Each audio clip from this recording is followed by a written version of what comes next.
आपको आइसक्रीम बहुत पसंद है। पहले आइसक्रीम खाएं तो बहुत मजा आता है, दूसरी खाएं तो शायद पहले जितना मजा नहीं लेकिन आता जरूर है, पहले से कम आता है। और तीसरी पर शायद आप कहें कि बस अब और नहीं। आखिर ऐसा क्यों होता है? इकोनॉमिक्स में ऐसी दिलचस्प हकीकत को law of diminishing marginal utility कहते हैं कि law of diminishing marginal utility क्या है। अस्सलाम वालेकुम and welcome to my YouTube channel economics to the point. Today we discuss law of diminishing marginal utility. सबसे पहले इसका इंट्रोडक्शन देख। Law was given by German economist. German economist ने ये लॉ पेश किया था H.H. Gossen, known as the Gossen first law of consumption, और इसको गोशिन का फर्स्ट लॉ ऑफ कंजप्शन भी कह सकते हैं। पहले हम देखते हैं कि इस लॉ के और भी कुछ नाम है। इसको फंडामेंटल लॉ ऑफ सेटिस्फेक्शन भी कहा जाता है, बुनियादी कानून है सेटिस्फेक्शन का, और फंडामेंटल फिजियोलॉजिकल लॉ भी इसको कहा जाता है। ठीक है, अब हम देखेंगे कि डिमिनिशिंग मार्जिनल यूटिलिटी क्या होता है। जिस लॉ के बारे में पढ़ रहे हैं ना, सबसे पहले हमने उसका इंट्रोडक्शन देखा है। अब हम देखेंगे असल में कि वो लॉ होता क्या है। वो कहता है इस लॉ ऑफ DMU, ये DMU जो है वो डिमिनिशिंग मार्जिनल यूटिलिटी का अब्रिविएशन है। State that a person consume more unit of good, ये बताता है कि जैसे ही कंज्यूमर किसी चीज के ज्यादा यूनिट यूज करता है, the extra satisfaction for each extra unit goes down. जो एक्स्ट्रा सेटिस्फेक्शन उसको हर एक्स्ट्रा यूनिट से मिलनी थी वो गोज डाउन, वो आहिस्ता आहिस्ता क्या होती जाती है, कम होती जाती है। किसके अंदर? Law of diminishing marginal utility के अंदर। मैंने 3 डायग्राम बनाई हैं एक कौन की। फर्स्ट यूनिट कौन है, सेकंड यूनिट कौन है और थर्ड यूनिट कौन है। जब हम फर्स्ट यूनिट ऑफ कौन को कंज्यूम करते हैं तो हमारी सेटिस्फेक्शन का लेवल और होता है। फर्स्ट यूनिट ऑफ कौन के ऊपर सेटिस्फेक्शन जो होती है कंज्यूमर की हाईएस्ट सेटिस्फेक्शन होती है। क्या होता है?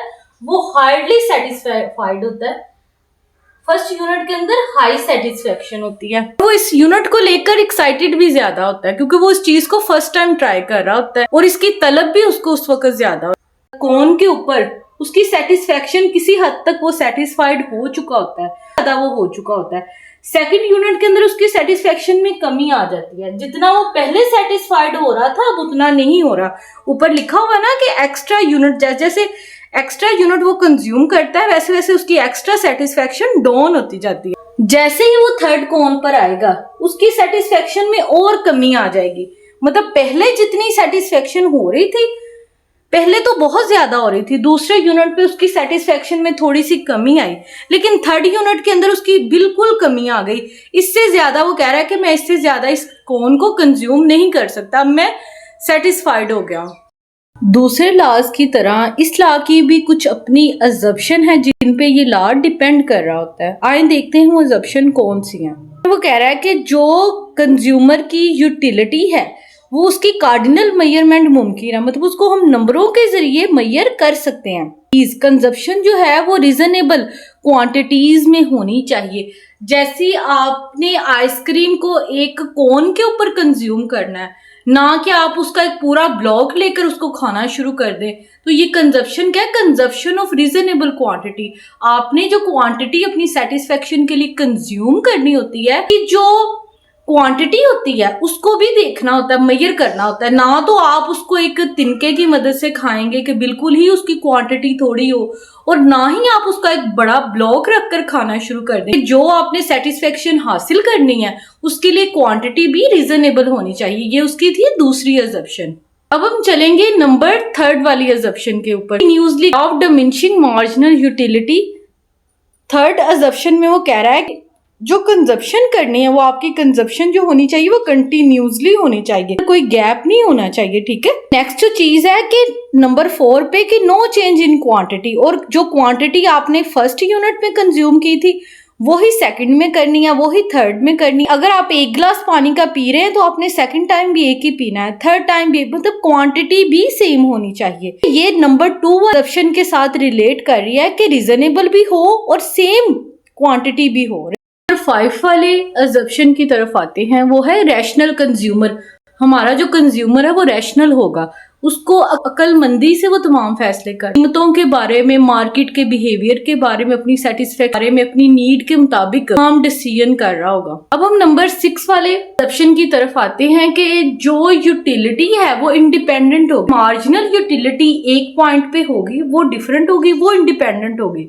और जो दूसरे पॉइंट की मार्जिनल यूटिलिटी है, हर यूनिट ऑफ यूटिलिटी वो एक दूसरे से बिल्कुल इंडिपेंडेंट हो गई। ये 6 अजम्पशन हमें बता रही है। इसको हम ये भी जब कंज्यूमर एक कमोडिटी किसी चीज यूटिलाइज करता है तो वो इंडिपेंडेंटली जब उसको कंज्यूम करता है तो उसकी जो यूटिलिटी होगी वो भी इंडिपेंडेंट ही होगी। अब हम नंबर 7 वाले अजम्पशन पर चलते हैं, जो law of diminishing marginal utility का अजम्पशन है कि फिक्स्ड इनकम और प्राइस की इनकम और प्राइस के अंदर कोई चेंजिंग नहीं होनी चाहिए। इस लॉ के अंदर वो कह रहा है कि जो कंज्यूमर की इनकम पहले होगी वो ही होनी चाहिए और जो प्राइस किसी कमोडिटी की है वो फिक्स्ड रहनी चाहिए ऑल टाइम। लास्ट वाली जो अजम्पशन है लॉ ऑफ डिमिनिशिंग यूटिलिटी की, वो है परफेक्ट नॉलेज।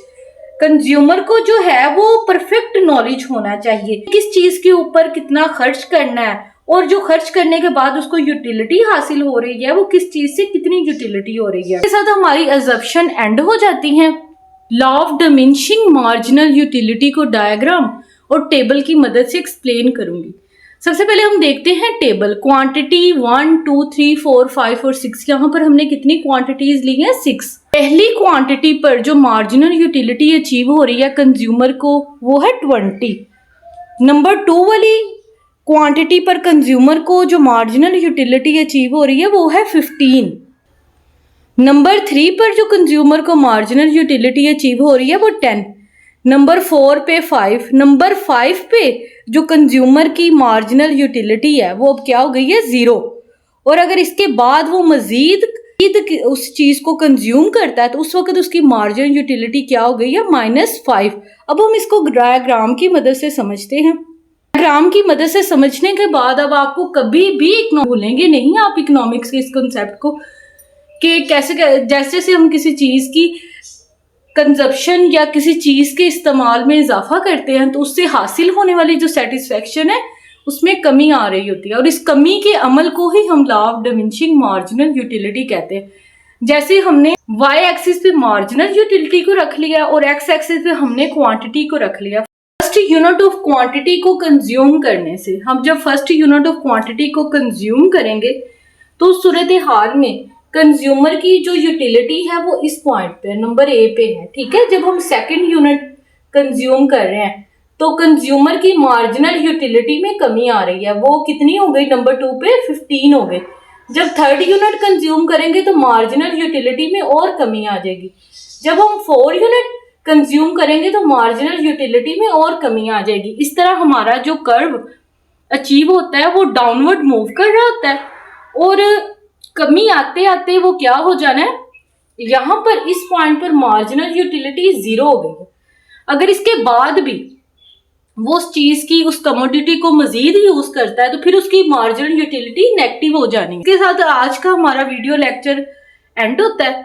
अगर आपको मेरा लेक्चर पसंद आया मेरी वीडियो को लाइक करें, मेरे चैनल को सब्सक्राइब करें। अब हम मिलेंगे नेक्स्ट वीडियो लेक्चर के साथ, तब तक के लिए अल्लाह हाफिज।